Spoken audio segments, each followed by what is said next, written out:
Hello दोस्तों, आज की इस वीडियो में आपको 3 सवाल बहुत ही आसान शॉर्ट ट्रिक से करवाए जाएंगे, इसलिए वीडियो को पूरा अंत तक ज़रूर देखिएगा। तो आइए दोस्तों, पहला सवाल देखते हैं। यदि रवि और सोनू मिलकर किसी कार्य को 63 दिन में पूरा कर सकते हैं और रवि अकेला उस कार्य को 112 दिन में पूरा कर सकता है, तो सोनू अकेला उस कार्य को कितने दिन में पूरा करेगा? तो दोस्तों, जब भी आपको इस टाइप का क्वेश्चन आएगा जहाँ पे आपको एक व्यक्ति का समय दिया होगा और दूसरे का पूछा होगा और दोनों का मिलकर कार्य करने का समय दिया होगा, इसमें क्या शॉर्ट ट्रिक लगेगी देखिए। यहाँ पे रवि उस कार्य को 112 दिन में पूरा कर पा रहा है तो हम 112 लिख लेंगे और दोनों मिलके 63 दिन में कर पा रहे हैं तो 63 लिख लिया। ठीक है, अब इसका गुणा कर देना है आपको और इसे भाग कर देना है दोनों के अंतर से। 112 और 63 का अंतर निकाल देना है। ठीक है, अब इनका अंतर निकालेंगे तो कितना आएगा?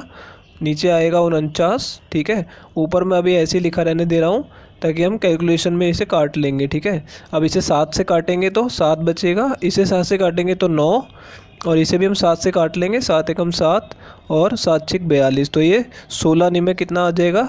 144। यानी कि सोनू उस कार्य को 144 दिन में पूरा कर सकता है, तो ये चौथा ऑप्शन करेक्ट होगा।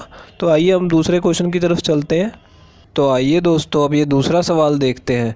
12 पुरुष या 16 महिलाएं किसी कार्य को 18 दिनों में पूरा कर सकते हैं, तो 6 पुरुष और 4 महिलाएं मिलकर उसी कार्य को कितने दिन में पूरा करेंगे?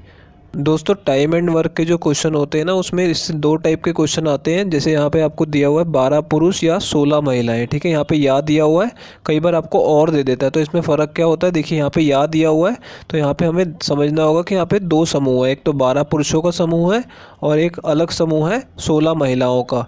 जहाँ पे आपको और दिया होगा वहाँ पे क्या होगा? वहाँ पे 12 पुरुष और 16 महिलाएं एक ही समूह में होंगे। तो ऐसा क्वेश्चन भी मैं आपको तीसरा क्वेश्चन कराऊंगा इसके बाद वाला। ठीक है, तो आप ये दोनों क्वेश्चन जरूर देखिएगा कैसे सॉल्व करना है। यहाँ पे दिया हुआ 12 पुरुष या 16 महिलाएं किसी कार्य को 18 दिनों में पूरा कर सकते हैं। यहाँ पे दिनों की संख्या बराबर है, तो यहाँ पे हमें क्या करना है? दोनों समूहों को आमने सामने रख देना है। ठीक है, मैं यहाँ पे लिख रहा हूँ 12 पुरुष यानी 12 मैन लिख रहा हूँ M। ठीक है, और यहाँ पे किसके बराबर है? मतलब कार्य क्षमता इनकी ये 16 महिलाओं के बराबर है। ठीक है, दिनों की संख्या बराबर है, तो हम इसको इस तरीके से लिख लेंगे 16 वुमेन। अब हमें इनकी कार्य क्षमता निकाल लेनी है, एक आदमी की, एक पुरुष की और एक महिला की। तो क्या करेंगे? इसको M के नीचे हम इस W को भाग में ले जाएंगे। ठीक है, और यहाँ पे जो 12 है उसको 16 के नीचे भेज देंगे। ठीक है, भाग में, तो 16/12 आ गया।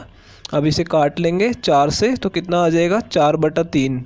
ठीक है, यानी एक पुरुष की कार्य क्षमता है 4 यूनिट और महिला की 3 यूनिट। ठीक है, अब इससे आगे देखिए इसे कैसे सॉल्व करना है। पहले हमें कार्य क्षमता निकाल ली हमने, उसके बाद ये फॉर्मूला आपको ध्यान रखना है, M1D1 बराबर है M2D2। यहाँ पे M1 और D, ये M और D क्या है? ये जो M है ये हमारा समूह है। ठीक है, यहाँ पे 2 समूह है।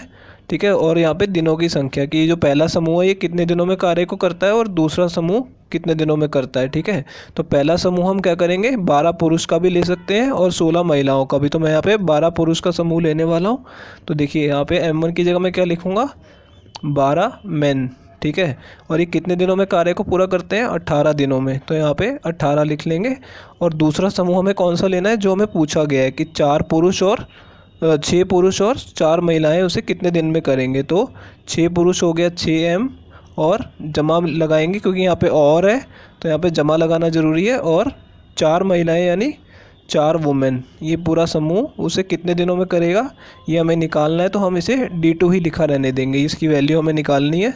ठीक है, अब हमें क्या करना है? M की जगह पे ये वाली वैल्यू डाल देनी है 4 और W की जगह पे 3 लिख देना है। ठीक है, यहाँ पे तो देखिए 12 गुणा M की जगह डाल देंगे 4 और गुणा में 18 और यहाँ पे क्या करेंगे? 6 गुणा M की जगह लिखेंगे 4 और यहाँ पे 4 गुणा W की जगह लिखेंगे 3। ठीक है, और गुणा D2 की वैल्यू हमें निकालनी है। अब देखिए यहाँ पे ये कितना हो जाएगा? 24 और 12 कितना आ जाएगा? 36। 24 और 12 को जमा करेंगे और इसको मैं ऐसे ही लिखा रहने दे रहा हूँ कैलकुलेशन के लिए अभी।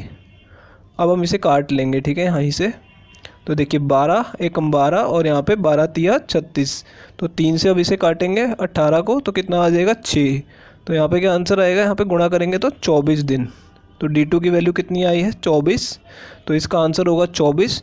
तो आइए दोस्तों अब तीसरे क्वेश्चन की तरफ चलते हैं। तो आइए दोस्तों तीसरा क्वेश्चन देखते हैं। 9 पुरुष और 5 महिलाएं किसी कार्य को 16 दिन में पूरा कर सकते हैं, जबकि 11 पुरुष और 8 महिलाएं उसी कार्य को 12 दिन में पूरा कर सकते हैं। तो हमें बताना है कि कितनी महिलाएं उस कार्य को 8 दिन में पूरा कर सकती हैं। तो देखिए दोस्तों, इस टाइप के क्वेश्चन में क्या करना होगा, यहाँ पे और दिया हुआ है तो इसका मतलब ये जो पूरा समूह है ये एक ही समूह है। 9 पुरुष हैं इस समूह में और 5 महिलाएं हैं, ठीक है।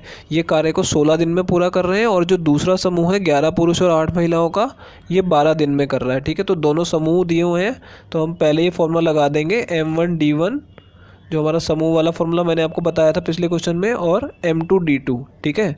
तो यहाँ पे M1 क्या होगा, पहला समूह। तो पहला समूह किसका है, 9 पुरुषों का, 9M और 5 वुमेन, 5 महिलाएं, ठीक है। ये समूह का लिख दिया और दिनों की संख्या क्या है, 16 दिन में कार्य को पूरा कर देते हैं। D1 की जगह 16 लिख दिया। अब दूसरा समूह किसका है, 11M, 11 पुरुष और 8 वुमेन, 8 महिलाएं, ठीक है। ये समूह हो गया। और D2 कितना दिया हुआ है, 12 दिनों में पूरा कर लेते हैं, ठीक है। ये गुणा में आ गया।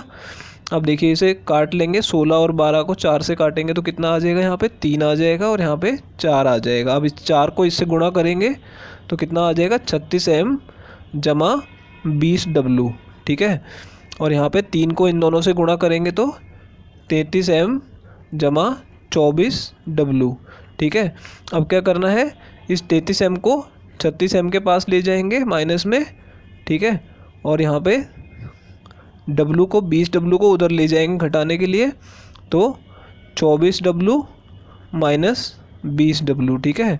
और ये कितना रह जाएगा, 3M बराबर है यहाँ पे 4W के, ठीक है। अब M और W का जो अनुपात आएगा वो कितना आ जाएगा, यहाँ पे 4:3, यानी एक आदमी की क्षमता कितनी है, 4 और एक महिला की 3, ठीक है। तो इसे हमें वैल्यू में डालना होगा। तो ये आपको निकाल लेना पहले कार्य क्षमता। तो अब देखिए मैं आपको आगे बता देता हूँ। अब आपको इन दोनों में से कोई भी एक समूह ले लेना है, या पहले वाला या दूसरे वाला, क्योंकि तीसरा भी एक समूह है यहाँ पे कि कितनी महिलाएं उस कार्य को 8 दिनों में पूरा करेंगी। तो मैं पहले वाला समूह ले रहा हूँ यहाँ पे M1D1, ठीक है, और यहाँ पे M3D3। तो ये पहले आपको पहला वाला जो हमने किया था ये कार्य क्षमता निकालने के लिए किया था। अब हम तीसरे समूह का निकालने के लिए कर रहे हैं, ठीक है। तो देखिए यहाँ पे पहला समूह क्या था, 9 पुरुष थे और 5 महिलाएं थी, ठीक है। और कितने दिन में कार्य को कर रहे थे, 16 दिन में, ठीक है। अब यहाँ पे क्या दिया हुआ है कि कितनी महिलाएं, ठीक है। तो यहाँ पे सिर्फ महिलाएं हैं और महिलाओं की संख्या हमें नहीं दी हुई है, तो हम x मान लेंगे महिलाओं की संख्या को। जैसे यहाँ पे 5 महिलाएं दिया हुआ है तो यहाँ पे महिलाओं की संख्या को हमने x लिख लिया है, ठीक है। तो ये हो गया हमारा तीसरा समूह। और कितने दिन में कार्य को कर रहा है यहाँ पे, 8 दिन में। तो D3 की जगह क्या लिख देंगे, 8 दिन, ठीक है। अब यहाँ पे MW और यहाँ पे W है, ठीक है। इसकी वैल्यू हम यहाँ से डालेंगे, M की जगह 4 और W की जगह पे 3, ठीक है। तो 9 गुणा 4 जमा में 5 गुणा 3, W की वैल्यू 3 है, ठीक है। और यहाँ पे गुणा में 16, ठीक है। और x लिखेंगे ऐसे का ऐसा, और W की जगह क्या लिख देंगे हम, 3 और गुणा 8। अब इसे सॉल्व करेंगे, 36 और इसका आएगा 15। तो 36 जमा 15 कितना होगा, 51 गुणा 16, ठीक है। और यहाँ पे इसको ऐसे ही लिखा रहने देंगे, ठीक है। तो अब इसे काटेंगे 3 से तो कितना आ जाएगा, 17 आ जाएगा।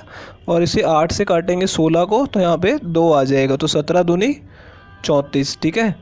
तो यहाँ पे x की वैल्यू कितनी आ गई है, 34, यानी कि 34 महिलाएं, ठीक है। इसका आंसर होगा 34 महिलाएं उस कार्य को 8 दिन में पूरा कर देंगी। तीसरा ऑप्शन करेक्ट होगा। तो दोस्तों अगर ये वीडियो आपको पसंद आई हो तो इसे लाइक ज़रूर करके जाइएगा।